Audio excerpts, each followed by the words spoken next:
ভালো করে শুনুন, আল্লাহ রাব্বুল আলামিন বলেন বিচারের দিনটাই লম্বা হবে 50 আলফা সানা মিম্মা তাউদ্দুন। বিচারের দিনটা লম্বা হবে কত বছর? 50,000। কত বছর? দুনিয়ায় যেভাবে তুমি হিসাব করো, দুনিয়ার গণনা অনুযায়ী হাসরের বিচারের দিনটা হবে 50,000 বছরের মতো লম্বা। এক কিতাবে দেখেছি, তিনি লিখেছেন হিসাব করে কিয়ামতের ওই দিনটার হিসাবে 50,000 বছর একটা দিন লম্বা। ওই হিসাবে পৃথিবীতে যারা 60 বছর বাঁচলো, সেজন্য আখিরাতে 2 মিনিট দুনিয়ায় বাঁচলো।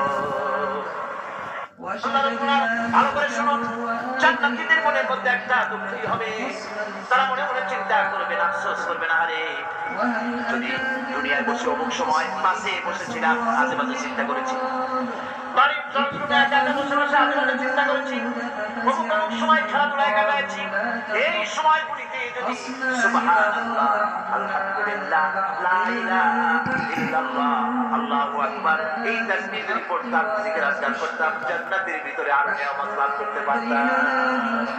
সময়টা কাজে লাগাই না, মুহাম্মদের সাথে জোরে করেন সুবহানাল্লাহ, আলহামদুলিল্লাহ, লা ইলাহা ইল্লাল্লাহ।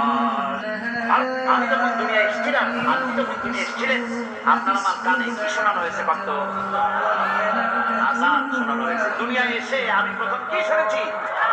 আল্লাহু আকবার। আযানের প্রথম শব্দ কি? নামাজের প্রথম শব্দ, ইকামতের প্রথম শব্দ, জানাজা জীবনের শেষ নামাজ, এটার প্রথম শব্দ, এটা শেষ শব্দ। তাহলে সিগনিফিকেন্সটা কি? এর অর্থটা হচ্ছে আমার জন্ম থেকে মৃত্যু পর্যন্ত জীবনের সকল ক্ষেত্রে আমাকে বলতে হবে, স্বীকার করতে হবে, মানতে হবে, বিতক্ত গোলামের মতো মানতে হবে আল্লাহ থেকে শ্রেষ্ঠ কেউ। মাতৃভাষা নয়। সেদিন ওই কিয়ামতের ময়দানে যারা নামাজ পড়ে না, রোজা রাখে নাই, বরং দিনের সঙ্গে বিরোধিতা করেছে, আল্লাহর সঙ্গে নাফরমানি করেছে, ইসলামকে অস্বীকার করেছে, আল্লাহর দ্বীন যারা জমিনে কায়েম করতে চায় তাদের সঙ্গে বেয়াদবি করেছে, ওরা বলবে হে রাসূল, আমিও তো আপনার উম্মত, আমারও সুপারিশ করুন।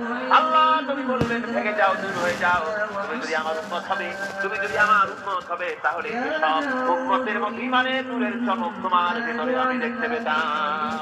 এই হাসরের ময়দানে আল্লাহ তুমি যদি বলেন তুমি আমার উম্মত নও, ভেঙে যাও, এর থেকে অসহায়, এর থেকে এতিম অবস্থার মানুষের জন্য কিছু হতে পারে না। আল্লাহ এই অবস্থা থেকে আমাদেরকে যেন হেফাজত করেন। আল্লাহ রাব্বুল আলামিন যেন আমাদেরকে নবীর সুপারিশ কিয়ামতের দিন আমাদের জন্য নসিব করে দেন। ধরে বলেন আমিন। আমিন। সেদিন ওই কিয়ামতের ময়দানে যারা নামাজ পড়ে না, রোজা রাখে নাই, বরং দ্বীনের সঙ্গে বিরোধিতা করেছে,